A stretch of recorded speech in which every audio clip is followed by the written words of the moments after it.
Oil pulling அது எப்படி பண்ணுறது? காலையில் எழுந்ததும் எதுவும் சாப்பிடாமல் இதயம் வளர்த்தை வாயில ஊத்தி நல்லா கொப்பளிக்கணும், அப்புறம் அதை துப்பிடணும். இதுதான் ஆயில் புல்லிங்.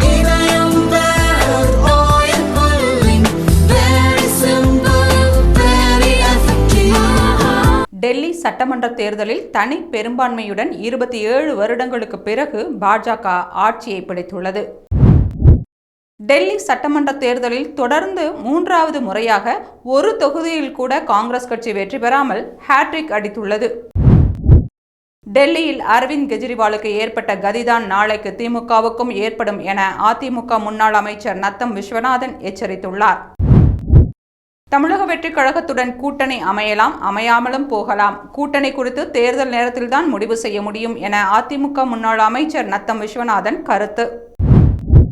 டெல்லியில் பாஜக ஆட்சியை பிடித்திருப்பது வருத்தத்திற்குரிய செய்தி என்றும் இதற்கு இந்தி கூட்டணியில் ஏற்பட்ட விரிசலே காரணம் என மார்க்சிஸ்ட் கம்யூனிஸ்ட் கட்சியின் மாநில செயலாளர் சண்முகம் தெரிவித்துள்ளார்.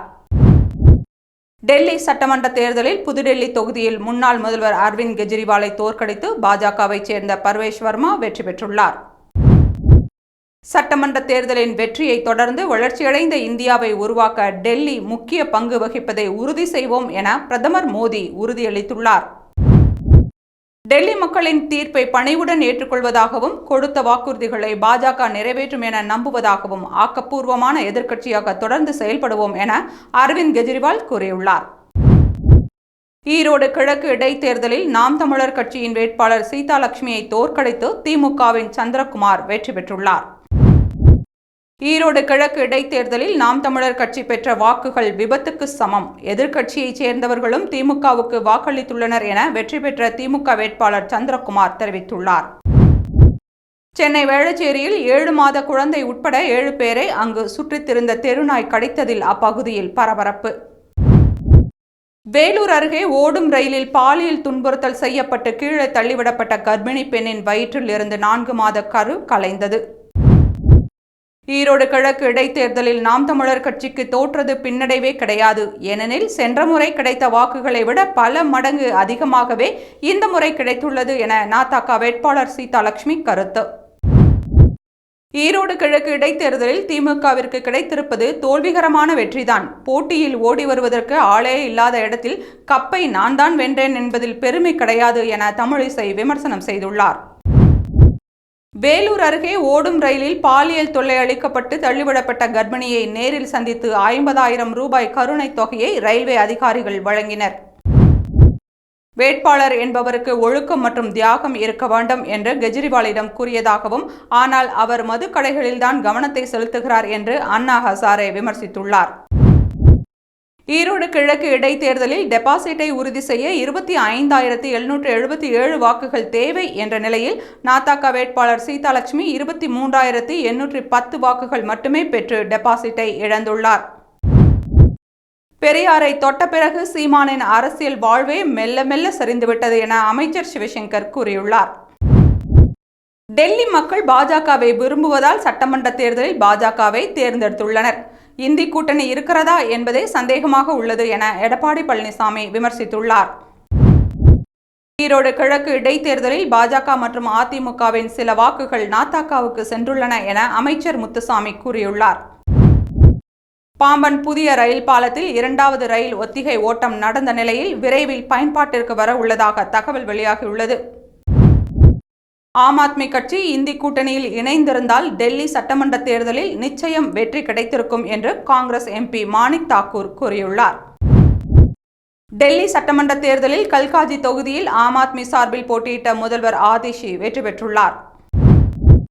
டெல்லி சட்டமன்ற தேர்தலில் ஜங்போரா தொகுதியில் ஆம் ஆத்மி கட்சியின் வேட்பாளர் மணிஷ் சிசோடியா தோல்வியடைந்தார். ரஞ்சி டிராபி தொடரில் தமிழ்நாடு அணிக்கு எதிரான 2வது காலிறுதிப் போட்டியில் சதம் விளாசி விதர்பா அணி வீரர் கருண் நாயர் அதிரடி. பெரியார் பற்றிய கருத்துகளுக்கு ஓட்டை மாற்றி போட வைக்கும் சக்தி இல்லை. ஈரோடு முடிவுகளும் அதையே உணர்த்தியுள்ளதாக பாஜக மாநில தலைவர் அண்ணாமலை தெரிவித்துள்ளார். நானும் சமந்தாவும் தனிப்பட்ட காரணங்களுக்காகவே விவாகரத்து செய்யும் முடிவை எடுத்தோம். இருவருமே ஒருவருக்கொருவரை மதிக்கிறோம். ஆனால் மக்கள் தன்னை குற்றவாளி போல பார்ப்பதாக நாக சைதன்யா ஆதங்கம். தனது மகன் திருமணத்தை முன்னிட்டு 10,000 கோடி ரூபாயை சமூக நல பணிகளுக்கு தானமாக வழங்கியுள்ளார் பிரபல தொழிலதிபர் கௌதம் அதானி. பிப்ரவரி 9ஆம் தேதி நடைபெறவுள்ள இங்கிலாந்துக்கு எதிரான 2வது ஒருநாள் போட்டியில் விளையாட இந்திய வீரர் விராட் கோலி உடல் தகுதியுடன் இருப்பதாக இந்திய அணியின் பேட்டிங் பயிற்சியாளர் தகவல் தெரிவித்துள்ளார். 2026 சட்டமன்ற தேர்தலில் திமுகவை வீழ்த்தும் நோக்கில் கூட்டணியை அதிமுக அமைக்கும் என எடப்பாடி பழனிசாமி தெரிவித்துள்ளார். ஈரோடு கிழக்கு இடைத்தேர்தலில் திமுகவை எதிர்த்து போட்டியிட்ட அனைவரும் டெபாசிட் இழந்துள்ளனர். பெரியார் மண்ணில் வெற்றி பெற்றுவிட்டோம் என முதல்வர் ஸ்டாலின் பேச்சு. ஈரோடு இடைத்தேர்தலில் அதிமுகவினர் ஓட்டுகளை கள்ளத்தனமாக போட்டு திமுக போலி வெற்றி அடைந்துள்ளது என எடப்பாடி பழனிசாமி குற்றச்சாட்டு.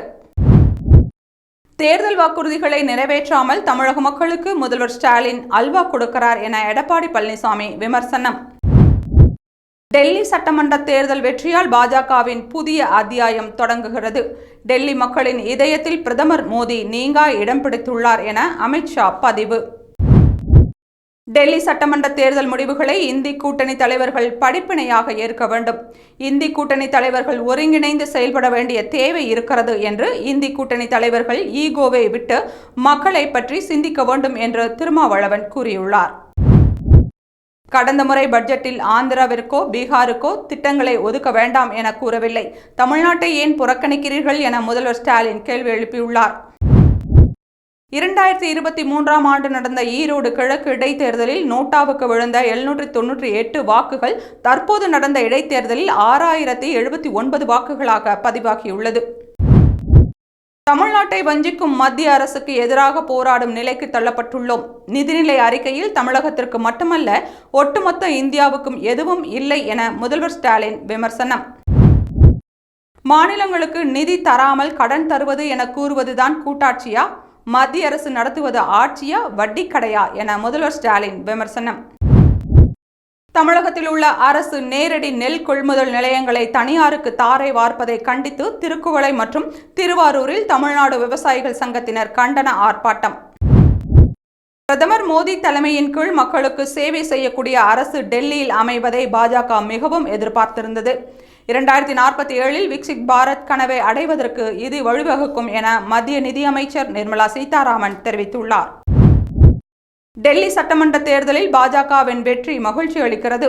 டெல்லி மக்கள் மாற்றம் வேண்டி பாஜகவுக்கு வாக்களித்துள்ளனர் என தமிழக பாஜக தலைவர் அண்ணாமலை பதிவிட்டுள்ளார். தமிழ்நாட்டைச் சேர்ந்தவர் என்பது பெருமையா, தமிழ்நாட்டின் வளர்ச்சிக்கு நிதி ஒதுக்குவது பெருமையா என மத்திய நிதியமைச்சர் நிர்மலா சீதாராமனுக்கு முதல்வர் ஸ்டாலின் கேள்வி எழுப்பியுள்ளார். தமிழக மக்களைப் போல் மற்ற மாநில மக்கள் இந்தி கூட்டணிக்கு ஆதரவளிக்காததால் மத்தியில் மீண்டும் பாஜக ஆட்சி வந்துவிடுகிறது என முதல்வர் ஸ்டாலின் பேச்சு.